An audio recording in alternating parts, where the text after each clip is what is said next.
What is up mga kabi? Ngayong araw nga pala ay pupunta tayo ng Davao at mamamasyal tayo sa palaisdaan ni Kuya Chris. Current location nga pala natin ay nandito tayo sa Bukidnon. Kung nagtataka kayo ba't ako nandito, kasi nandito kasi ako nagtatrabaho. Maliligo muna ako, pagkatapos nito ay babiyahe na tayo. Let's go!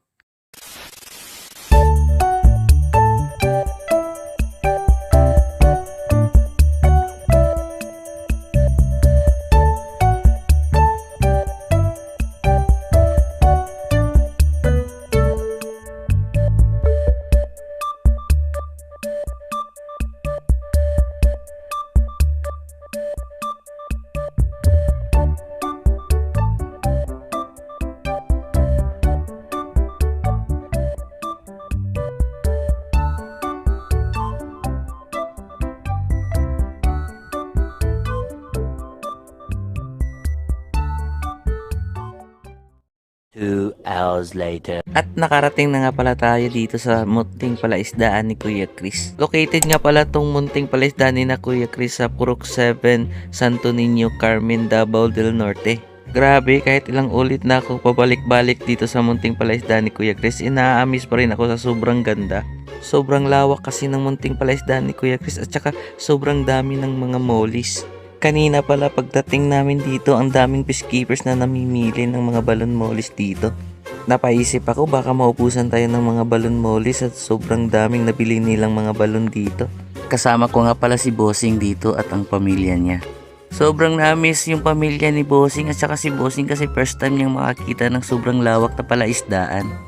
Sino ba naman di ma-amaze dito na sa isang pond lang ay nagkakalaman ng libo-libong mga mollies. Dito ay naglilibot muna kami, tinitingnan namin ang laman ng mga pond. May plano kasi si Bossing na maglalagay siya ng aquarium dun sa bahay nila. Pero hinahanap namin yung mga balon mollies ni Kuya Chris kung saan pond nakalagay. Pero syempre, nilibot na namin lahat ng pond para naman makita namin kung anong mga isda meron si Kuya Chris dito. At ito yung mga peacekeeper na nagsiselect ng mga balon mollies mga kahabi. Sobrang solid ng mga balon mollies na nasiselect nila. Ang daming mga strain ng balon mollies si Kuya Chris dito at may mga swordtail din si Kuya Chris kaso nga lang hindi balon, mga long body. Yan yung mga ibang peacekeeper na bumibili ng mga balon mollies dito sa palaisdaan ni Kuya Chris.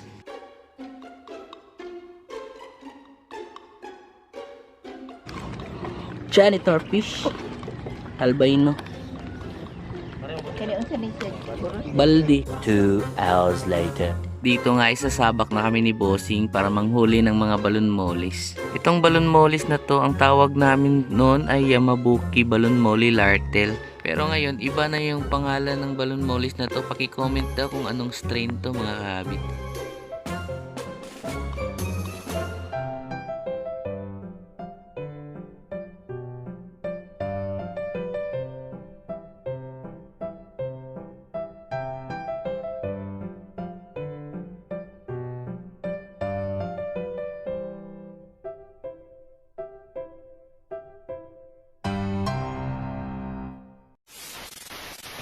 Sobrang solid ng mga balon molly ni Kuya Chris dito. Ang lalaki at saka solid ng mga dorsal.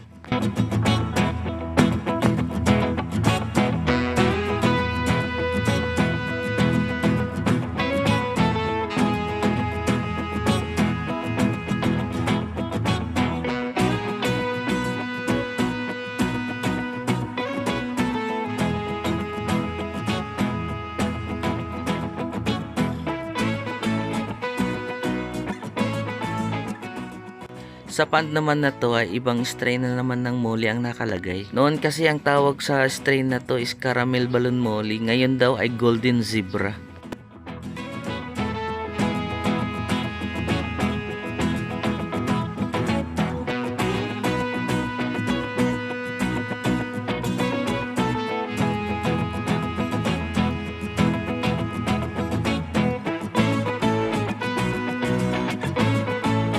Di rin nagpapatalo yung kulay ng golden zebra na balon molly ni Kuya Chris. Sobrang intense ng kulay at saka lartail pa. May mga round tail din naman pero napakaganda din tingnan.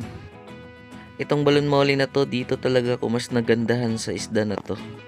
Aside sa shape ng katawan, sa ganda ng dorsal, yung pattern ng kulay niya mas maganda.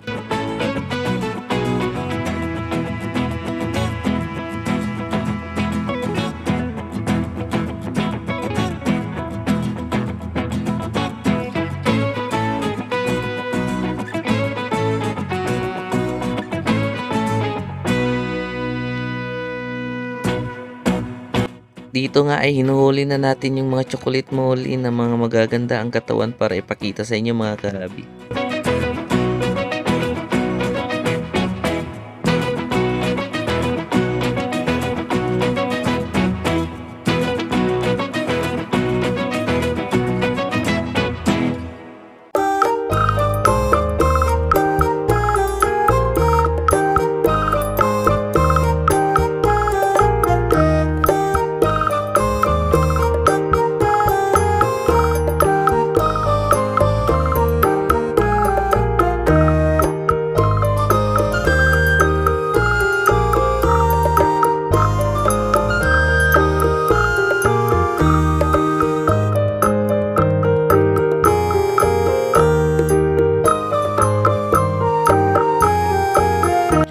Ito naman yung mga long body na molly ni Kuya Chris. Binebenta niya ito piso isa. Pero may minimum kung ilang pieces yung kailangan mong bilhin. Nasa 1,000 ata o 2,000. Madami ding bumibili nito. Binebenta nila ng 5 piso dun sa mga eskwelahan. Sa pant naman na to ay may mga balon molly na Perry yung tawag sa amin noon. Pwede ding belt tail balon molly. Pero ang tawag daw nito ngayon albino blue tail balon molly. At inumpisahan na nga namin ni Bossing na manghuli ng albino blue tail na balon molly. Inay-inay lang ako sa paglalakad dito dahil nga sobrang dulas ng pond. Ang bilis kong nakakuha ng mga balon molly dito dahil halos lahat ang gaganda.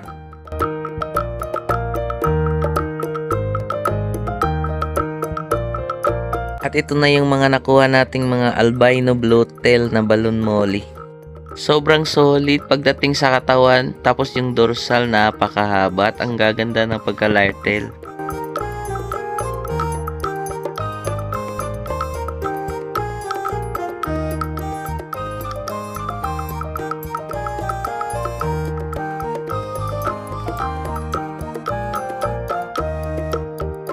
So sa pant naman na to ay ibang strain na naman ng balon molly ang nandito. Bali, ang tawag daw sa strain na balon molly na to ay Lemonade Ninja. Sobrang solid din ang kulay ng balon molly na to at sobrang gaganda ng mga katawan.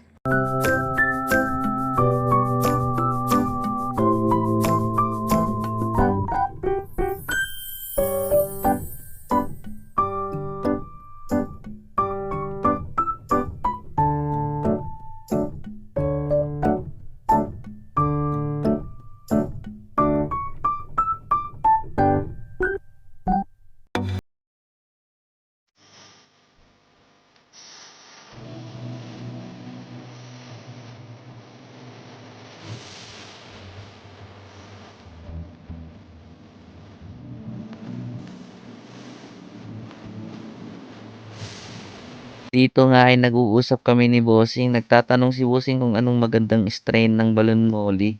Plano niya kasing bumili ng mga balon mollies para sa mga anak niya. Tapos sabi din ni Bossing na mas maganda daw yung Beltel na balon molly. Sabi ko naman sa kanya na medyo mahal pa yun at saka wala pa kaming lalagyan dun sa bahay nila. Sinabihan ko si Bossing na bibili muna kami ng mga aquarium o mga lalagyan ng mga balon molly dun sa bahay nila. Para kung sakaling bibili na kami ng maraming breeders ng mga balon molly ay hindi masasayang para di din mamatay. Sa pond naman na to ay dito nakalagay yung mga PKBM na balon molly ni Kuya Chris. Nanguhuli na ako ng mga PKBM na balon molly para ipakita ko sa inyo kung gaano kasusolid.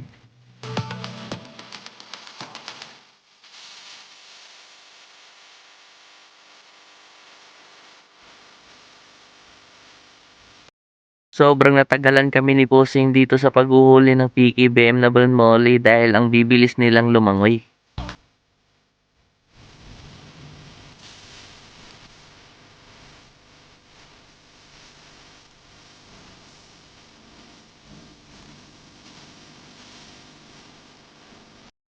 At ito na nga yung mga PKBM na nahuli namin ni Bossing.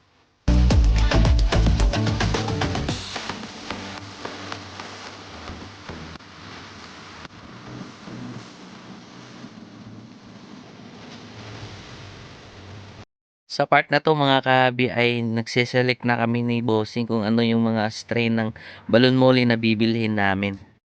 3 strain lang ng balon molly yung naselect namin mga kahabi.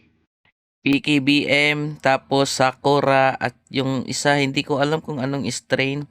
Papakita ko na lang sa inyo mamaya.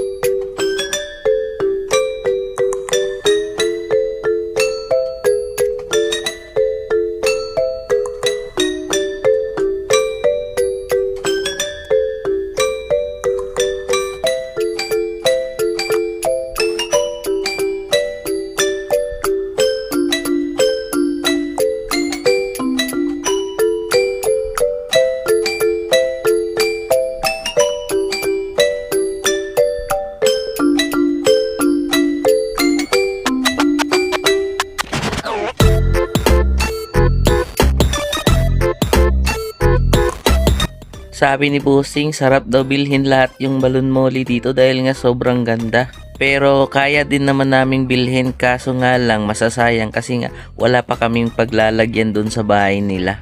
Sabi ko naman na magse-set up muna kami ng mga lalagyan ng mga balon molly. Kung sakaling makabalik kami dito ay bibili na lang kami ulit ng mga breeders ng balon molly.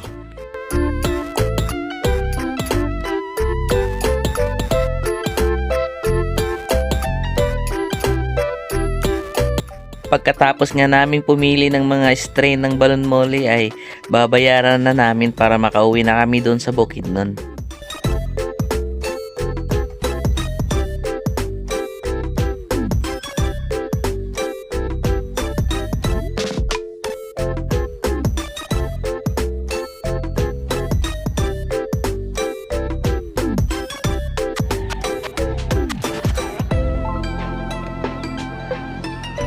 At binalot na nga yung mga balon molly na binili natin mga kahabi at binayaran na din natin. Nang sa ganun ay makauwi na kami sa Bukidnon. So hanggang dito na lang yung vlog natin mga kahabi. Huwag kalimutan mag-like, comment, and subscribe.